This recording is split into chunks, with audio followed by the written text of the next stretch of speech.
versículo 15. Alabado sea el nombre del Señor. Amén. Es la gran comisión. Una comisión importante, pues creo que es la base del cristianismo. Y cuando Jesús se iba con el Padre, dejó escrito y dejó grabado en los corazones de aquellos hombres y mujeres que siguieron el camino y el progreso del Evangelio para que pudieran entender el proyecto divino de Dios. Le dijo: ir por todo el mundo y predicar el Evangelio a toda criatura. Si alguna comisión grande se lo ha encomendado en el Señor, es la de predicar las virtudes de aquel que nos llamó de las tinieblas a la luz admirable. Él nos dio una gran comisión, y no importa si eres grande o eres pequeño, si eres rico o eres pobre, no importa si eres inteligente o no eres tan inteligente, si eres sabio o no tan sabio, la cuestión está en ir y predicar el Evangelio a toda criatura. El que creyere, fuere bautizado, será salvo, mas el que no creyere, ya ha sido condenado. No hay más oportunidades. La oportunidad de Dios está constituida en creer. Si crees, tendrás la oportunidad de cambiar y transformar tu vida. Pero el que no cree queda destituido, queda apartado, queda rechazado, queda anulado, porque no ha creído en el unigénito Hijo de Dios. Esta es la verdad central del Evangelio. Pero en esa verdad que nosotros tenemos de ir y predicar el Evangelio, no nos dejó para que fuéramos solamente con palabras.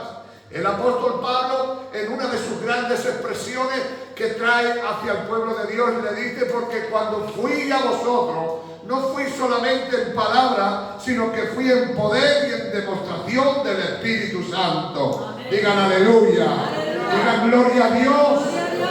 No nos dejó que fuéramos solo con palabras. ¿Sabéis por qué? Porque las palabras se las lleva el viento. Y por uno el oído entra y por otro sale. Por eso le dejó el complemento, las partes esenciales, para que aquellos incrédulos pudieran creer en un Dios de gloria, en un Dios de poder y en un Dios de autoridad. Un Dios que podía cambiar y transformar. No un Dios que habían predicado miles de personas y dioses y más dioses que estaban basados solamente en lo verbal y en las palabras, sino que iba a ser un Dios que a través de la Biblia había demostrado que el Dios al cual servía el pueblo de Israel era un pueblo que tenía claro que hacía prodigios, señales y milagros. Si eso no estaba constituido en el mensaje glorioso de Jesucristo, iríamos al caos. Así que le sigue diciendo: y estas señales seguirán a los que creen en mi nombre. Echarán fuera demonios, hablarán en nuevas lenguas, tomarán en manos serpientes, y si bebiere algo mortífero no les será dañado. Sobre los enfermos pondrán sus manos y sanarán. Amén. ¡Wow! ¡Qué comisión! ¡Qué verdad! Pero nunca Dios nos dejó a nuestro albedrío, ni nunca Dios nos dejó a que habláramos por hablar, sino que constituyó que en base al cristianismo que habíamos de predicar era un Cristo de poder, un Cristo de autoridad y un Cristo que seguía sanando y que seguía liderando para que el pueblo creyera. Porque sabéis, hermanos, que las sanidades y echar fuera los demonios no está constituido para los cristianos, son para los inconversos, porque si yo tengo a Cristo no puedo tener demonio. Y lo malo que yo pueda estar, oramos los unos por los otros y sanados somos en el nombre de Jesús.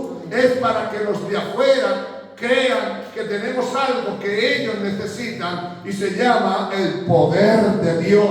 Amén. Pero en el transcurso del tiempo y en el paso de los años se fueron olvidando de la esencia de lo que Dios le había dado y regalado y se conformaron simplemente con la palabra. Todos los días predicaban en el templo, todos los días hablaban a la gente, pero el Señor le dio el mensaje, que es el mensaje que tú y yo debemos recibir. Recibiréis poder cuando venga sobre vosotros el Espíritu Santo.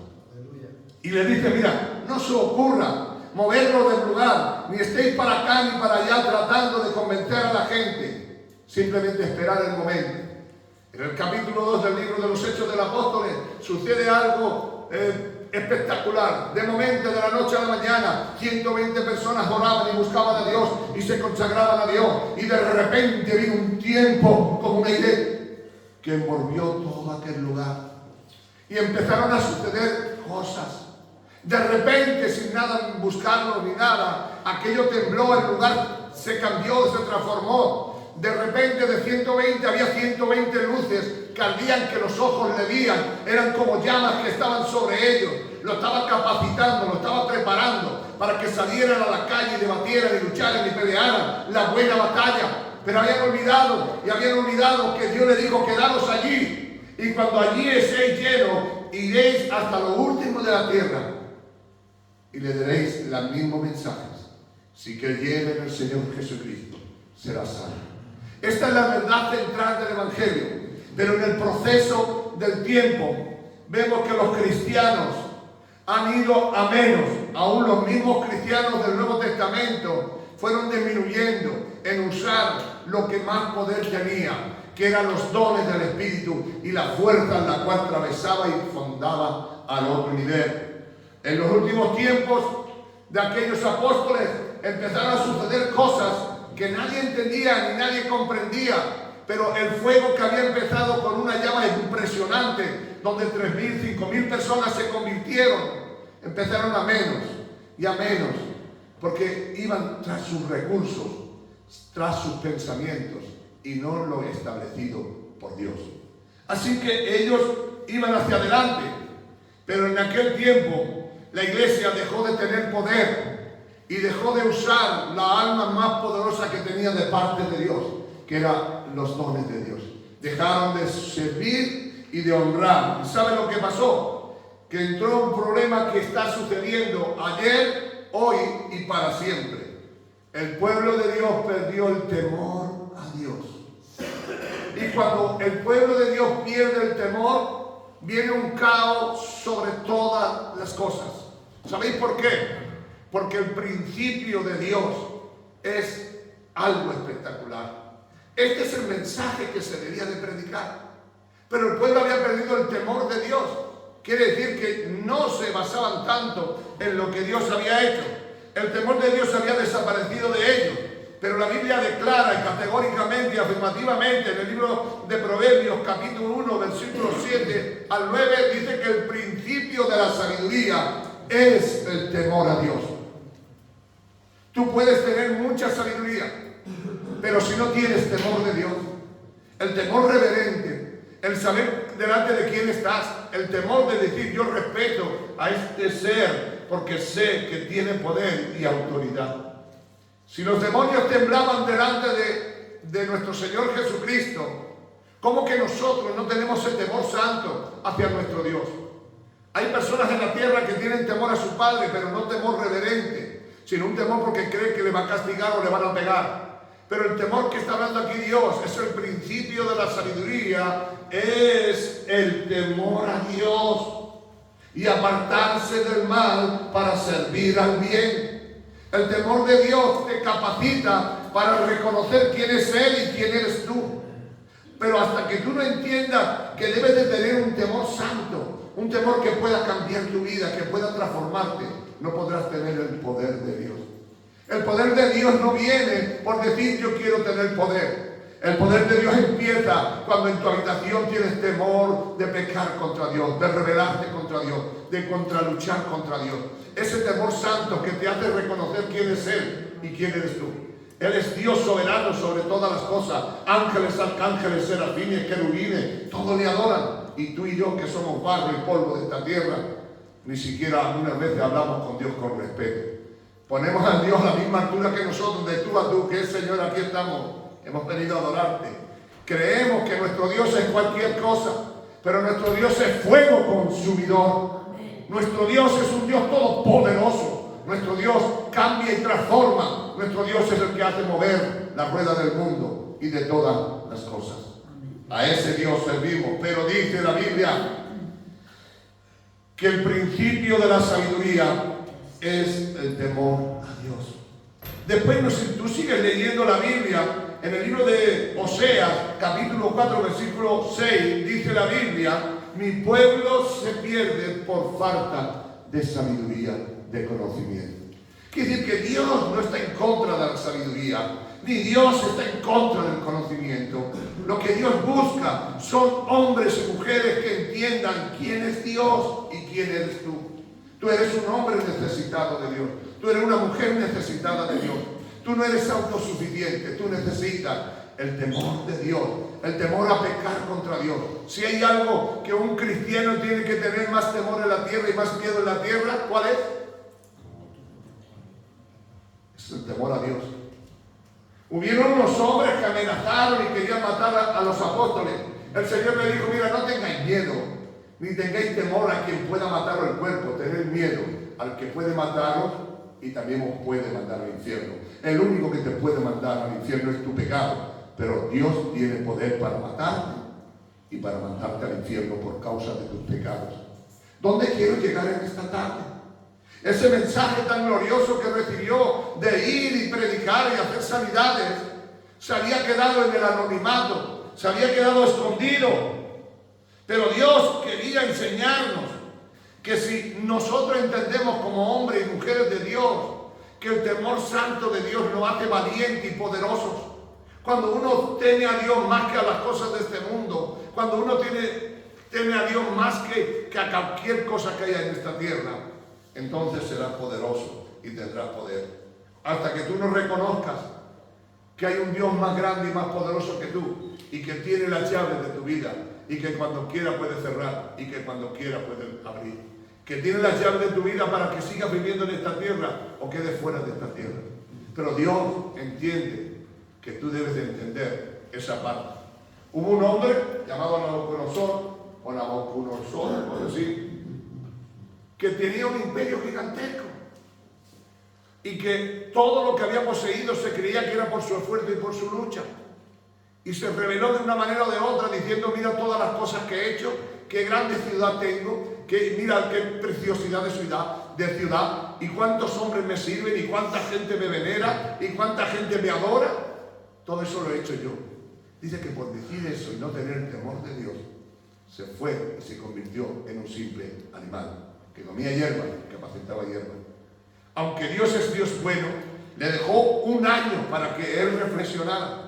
Pero pasando el año no fue capaz de reflexionar. Si alguno quiere buscarlo, eso se encuentra en Daniel 4, 26 al 31. Se cuenta esa historia de que este rey se reveló de una manera o de otra, no reconociendo que era Dios el Todopoderoso.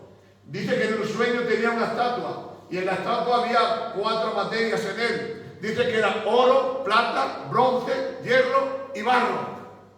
Pero dice que una sola piedra, que no sabe de dónde apareció, la destruyó.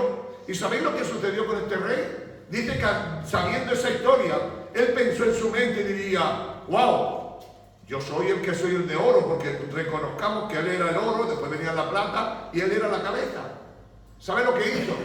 Hizo una estatua de 20 y tantos metros de altura y la hizo entera toda de oro. ¿Sabes por qué? Porque pensaba que haciendo aquello no le destruirían como aquella otra imagen que tenía. Entonces él creó su propia imagen y le dijo que le adoraran. Pero mire, escúcheme hermano, lo que Dios dice se cumple. No me escucharon. Lo que Dios dice se cumple. Amén. Lo vean lo difícil que lo vea. Él salía por la ventana y por el balcón y decía, todo esto lo he hecho yo. Pero no era temeroso de Dios. No le daba gracia a Dios, que a través de su esfuerzo, a través de su lucha, pero Dios era el que tenía la rienda. Y todo lo que tú tengas, y todo lo que tú hayas prosperado, y todo lo que tú quieras prosperar, si no reconoces que es Dios el que te lo da, porque Él es el grande, el eterno. Lo mandó por 7 años. Y durante 7 años esté fuera, dice que su mente se cambió. Y era una mente de animal. Y ahí estaba pastando, comiendo la hierba, pero Dios le dijo que lo restauraría. Dice que estando de rodillas un día miró para el cielo y le dijo, wow, he entendido que tú eres el grande. Y tú eres el que pone y quita reyes. Tú eres el que da reinos y quita reinos. Reconoció que Él era el grande, el sublime y el eterno. Digan aleluya. Digan gloria a Dios. Dios nos dejó almas. Pero nosotros no podemos, por muchas almas que tengamos, por mucho que vemos sanidad, por mucho que vemos milagros, por mucho que veamos prodigios, tenemos que reconocer que Dios es el grande el sublime y el eterno. No nos creamos, importante. El movimiento de Pedro fue tremendo. Tal era que dice que Pedro andaba y la sombra de Pedro sanaba a los enfermos. Era grande, pero el grande era Dios, el sublime, el eterno, el que todo lo puede. Cuando nosotros no nos humillamos y cuando nosotros no reconocemos la grandeza y el poder de Dios y nos fortalecemos en el poder de su fuerza, estaremos luchando contra la ira. Porque el único fuerte es el Dios Todopoderoso. El único que te puede levantar es nuestro Dios Todopoderoso. Lo que estaba impidiendo en la iglesia primitiva que la gloria de Dios se manifestara y que el poder de Dios fuera impresionante era una cosa: el pueblo había perdido el temor de Dios. Capítulo 5 del libro de los Hechos de los Apóstoles. Lo vamos a leer porque es un lugar importante, es un lugar donde podemos realmente leer algo más de la parte de Dios. Capítulo 5, versículo 11 al versículo 16, hay una porción muy buena que quiero que entienda que ahí se desataron, pero tuvo que acontecer cosas para que pudiéramos entender ese proyecto divino de parte de Dios. Vamos a pedir a nuestro hermano Paco del Llano, 5, 11 al 15.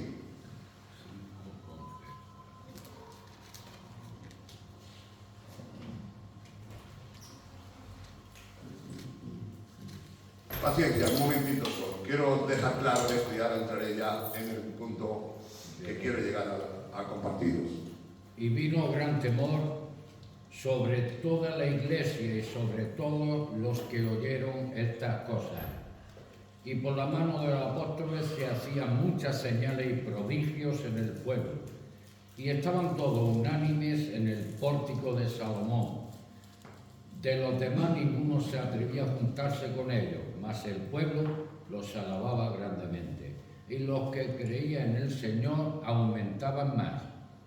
Gran número así de hombres como de mujeres, tanto que sacaban los enfermos a las calles y los ponían en camas y lechos, para que al pasar Pedro, al menos su sombra cayese sobre algunos de ellos. Y aún de las ciudades vecinas muchos venían a Jerusalén, trayendo enfermos y atormentados de espíritu inmundo, y todos eran sanados.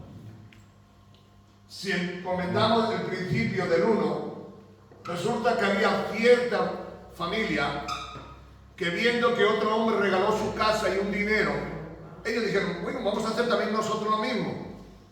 Pero yo quería resaltar la parte de que ahí todavía no había sucedido milagros, no había tantos prodigios, no había señales, simplemente habían levantado paralíticos, se habían levantado, se habían convertido, pero no fluía lo que Dios le había dicho, que estas señales seguirían a los apóstoles, estaban apagadas. ¿Por qué? Porque el pueblo no tenía el temor santo de Dios. Entonces hubo un hombre que va con su esposa, Ananías y Zafira, esas dos personas se acercan y se hablan entre ellas y decimos, ¿por qué no decimos que damos todo el dinero que hemos vendido la casa?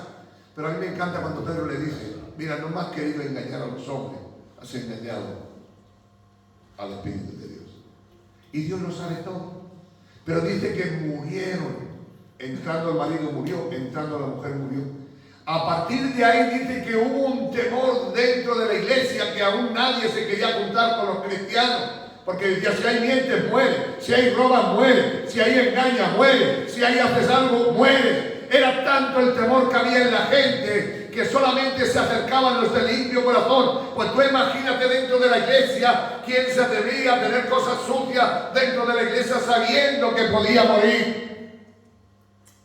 Y cuando el pueblo fue lleno del temor de Dios, empezaron los milagros, empezaron las señales, empezaron los prodigios. ¿Por qué? Porque hoy tenemos el mismo problema, hoy tenemos las mismas dificultades, no sucede nada en la iglesia, todo es palabra, y está bien porque es palabra de Dios, pero necesitamos el poder de Dios, necesitamos los milagros, necesitamos los prodigios, para que cuando vengan los inconversos puedan convertirse, porque vean lo que Dios puede hacer. Amén. Yo no estoy diciendo que los milagros salvan, yo no estoy diciendo que los prodigios salvan. Salva a Cristo, la sangre de Jesús en la cruz del Calvario. Amén. Pero le digo que si un inconverso pudiera ver un milagro, quizás movería su corazón, porque la Biblia nos enseña que estas señales seguirán a los que creen en mi nombre. Pero para que Dios pueda hacer cosas aquí adentro, tiene que haber un temor santo, venir limpios y transparentes, sin guardar nada en los corazones. Porque cuando tú fluyes hacia Dios, sabiendo quién es Dios y quién eres tú, Dios puede.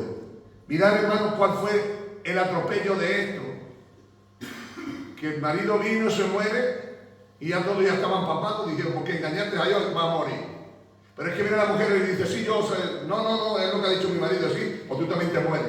Imagínate quién se atrevía en aquel tiempo a guardar una mentira, a querer engañar a su hermano. Era un tiempo de santidad, un tiempo de humildad, un tiempo de sinceridad. Y cuando hay humildad, sinceridad, entonces Dios derrama de su espíritu. Empiezan a fluir los dones, empiezan a subir los milagros, empiezan a venir las sanidades. Pero dice aún que los demonios salían. Era tanta la gloria de Dios que en otros pueblos se enteraban. ¿A dónde? Ahí en la iglesia, aquí en los locos. Sí, pero allí están, allí hacen milagros, hacen prodigios. Era tanta la gloria de Dios, era tanto el poder de Dios, que Pedro iba andando y solamente a la sombra sanaba y se levantaban los paralíticos, los enfermos, los leprosos. Y creo que hoy en este tiempo, en el siglo XX, Dios no va a salvar a nadie por los milagros porque no es bíblico. Pero Dios puede hacer que la gente venga y se salve y pueda cambiar su vida y pueda ser transformada. Cuando dice Jesús, el Espíritu del Señor está sobre mí y me ha ungido, me ha enviado para sanar a los enfermos. Está diciendo también quebrantados de corazón. Está diciendo a gente que tiene problemas, que tiene dificultades. Dios está aquí para sanar. Amén. Necesitamos que de nuevo vuelva ese temor de Dios a la iglesia, a vivir en la verdad y en la santidad. Porque dice la Biblia que entonces miles de personas se convirtieron porque vieron esa verdad. ¿Cuál era la verdad? Que era Dios de misericordia. Cuando Dios levanta al paralítico, sigue usted leyendo y dice, y mucha gente se añadía, y mucha gente se convertía, porque la gente necesita un poco ver, y ya después Dios hará lo otro, que la fe viene por el oír la palabra de Dios. Amén. Quizá vino porque vio un milagro, pero Dios le abrirá su oído para que cuando la semilla caiga pueda llevar fruto en el nombre de Jesús. Amén. Si queremos ver milagros en el siglo XXI, si queremos ver el poder de Dios, tenemos que empezar a entender que sin santidad y sin amor nada podremos hacer, pero sin temor de Dios no podrá fluir la autoridad de Dios. El temor de Dios, hermano, ese temor santo. ¿Cómo voy a tocar yo esto si sé que no es mío? ¿Cómo voy a echar una mentira a mi hermano si yo sé que es pecar contra Dios? Ese temor debe de ser un temor santo, un temor que debe de estar en nosotros.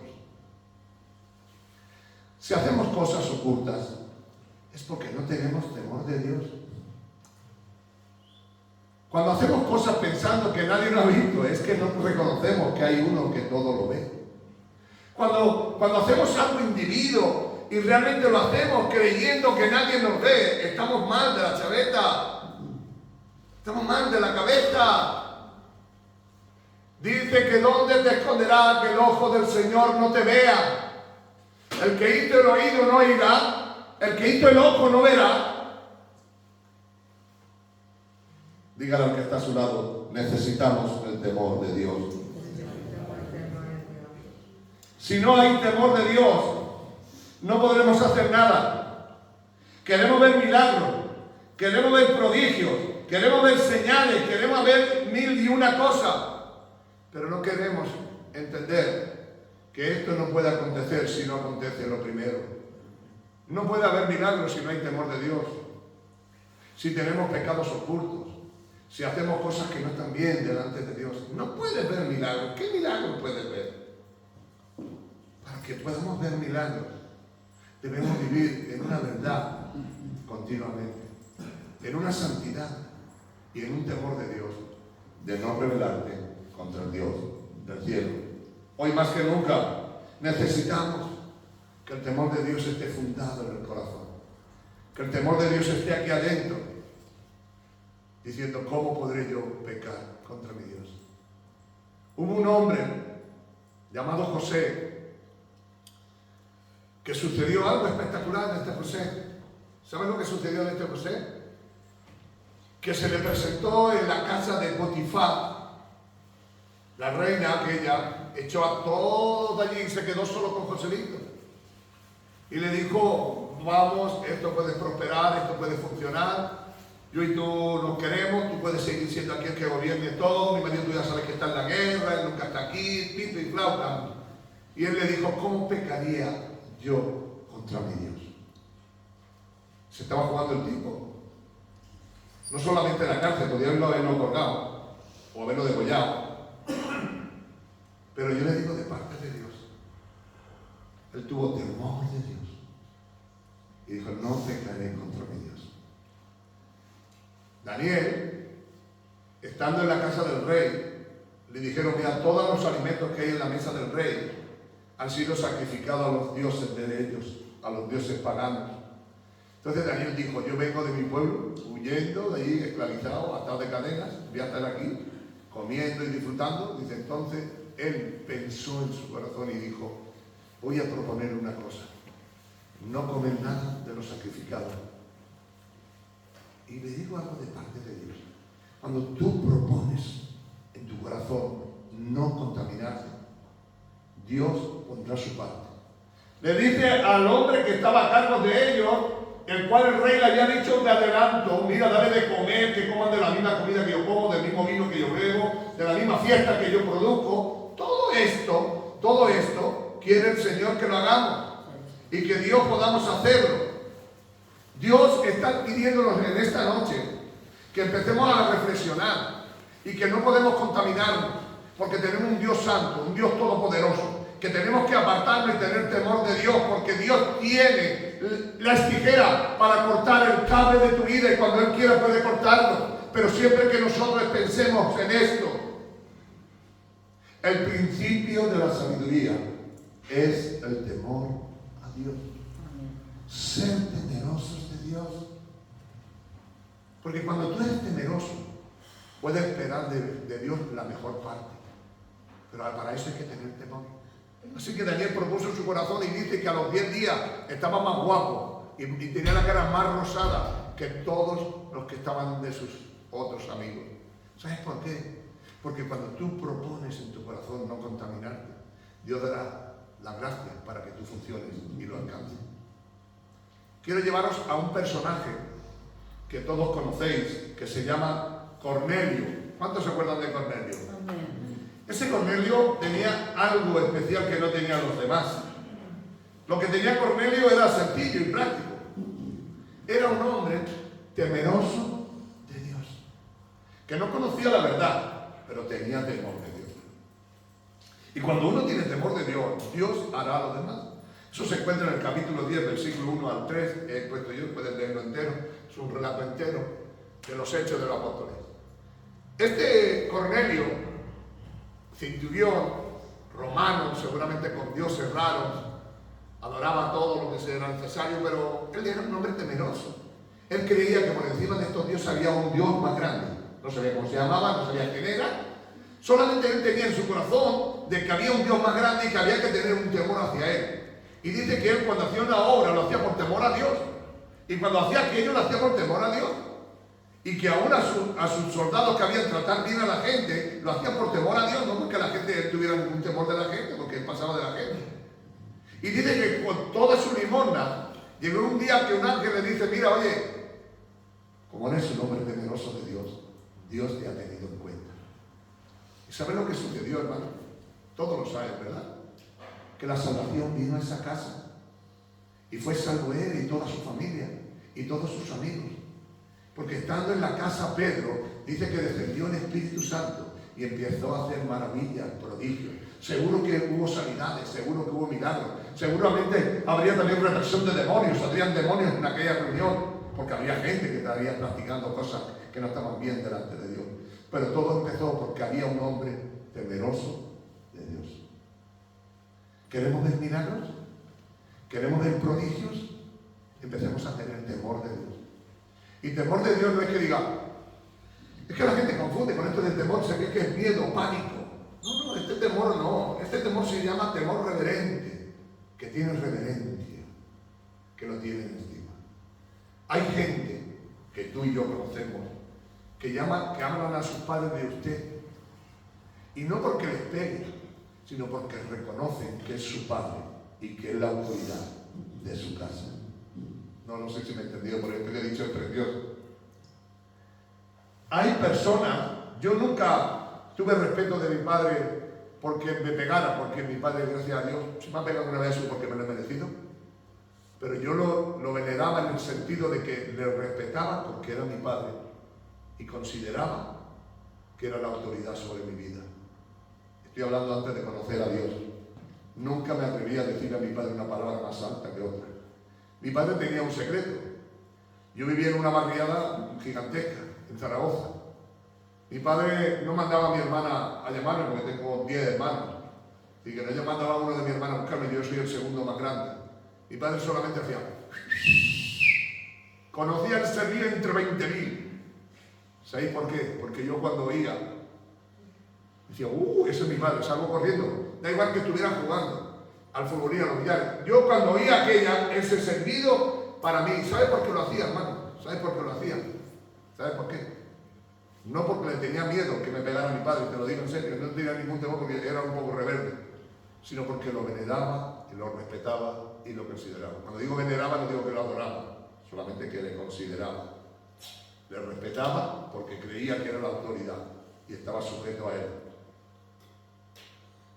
Porque tenía temor, pero era un temor reverente, que sabía quién era, yo sabía quién soy y que cuando quisiera me podía dar la que quisiera.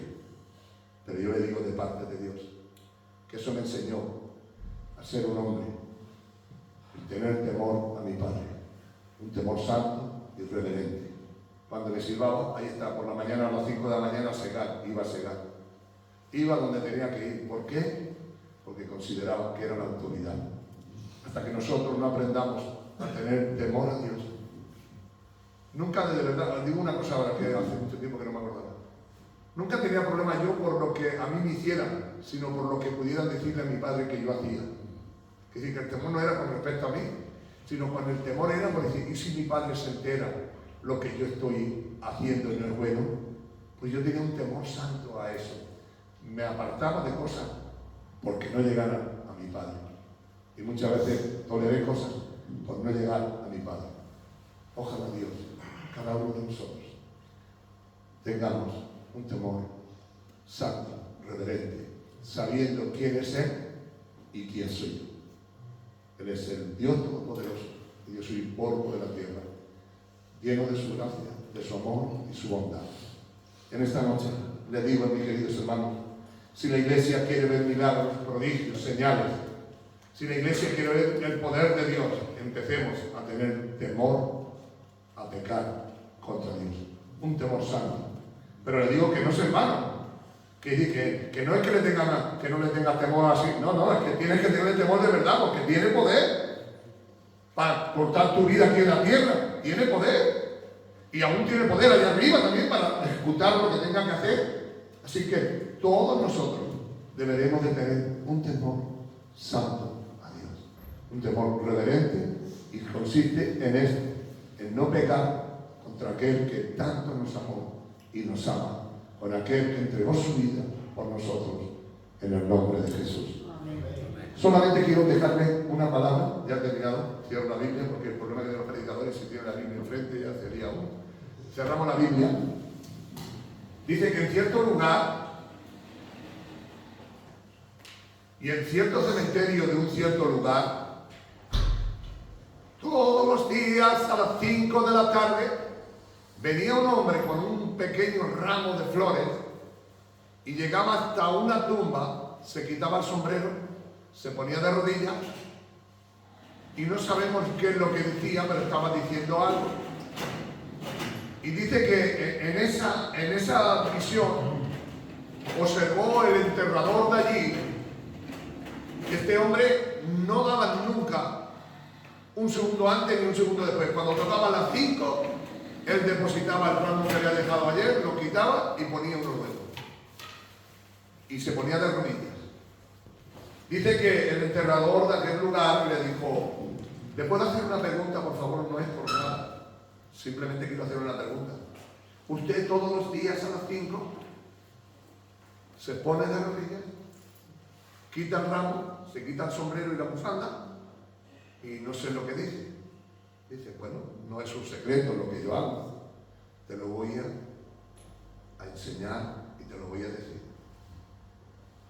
Un día a las 5 de la tarde, y como no sé el día, vengo todos los días porque no sé qué día es, porque me tiré mucho tiempo, me fueron a pegar un tiro y mi compañero que estaba a mi lado se puso delante y lo mataron a él. Desde ese día tengo un temor en no venir y en no respetarle, porque él dio su vida por mí. En memoria de él yo vengo aquí y le respeto todos los días y le doy las gracias por haber tomado mi lugar. Es una historia que no va en relación con esto, pero es una historia que te puede hacer pensar a ti. Él es el que tomó tu lugar. Él murió por ti. Se merece el temor reverente de reconocer que Él es Dios y tú eres hombre, que le debes tu vida a Él en el nombre de Jesús. Este hombre se lo reconocía a otro hombre, pero nosotros se lo reconocemos al que hizo a los hombres, llamado Jesús de Nazaret, el Dios de toda gloria y de toda paz. Te invito a que cierres por un momento tus ojos y le digas, Señor, oh, por favor, empieza a hacer milagros, pero empieza por mi vida a tener un temor santo hacia ti, a no pecar contra ti, a no rebelarme contra ti, en no hacer cosas que a ti te desagradan. Señor, te doy gracias por tu palabra, que nos enseña en primer lugar que el principio de la sabiduría es el temor de Dios, y por la ignorancia muchas veces lo hacemos. Por eso el Señor dice que el saber tu palabra nos ayuda. Ayúdanos, Dios mío, a vivir en esta tierra con temor y temblor delante de ti, sabiendo quién eres, el Todopoderoso. Ayúdanos a no pecar ni a no rebelarnos contra ti, porque solamente tú, cuando veas un corazón sincero, íntegro dentro de tu iglesia, tú empezarás a hacer milagros, señales y prodigios. Que no sea lo que impida que tu gloria caiga en este lugar, sino que en tu casa haya un temor santo hacia ti, en el nombre poderoso de Jesús. Amén. Amén. Amén. Amén. Digan aleluya. Aleluya. Gloria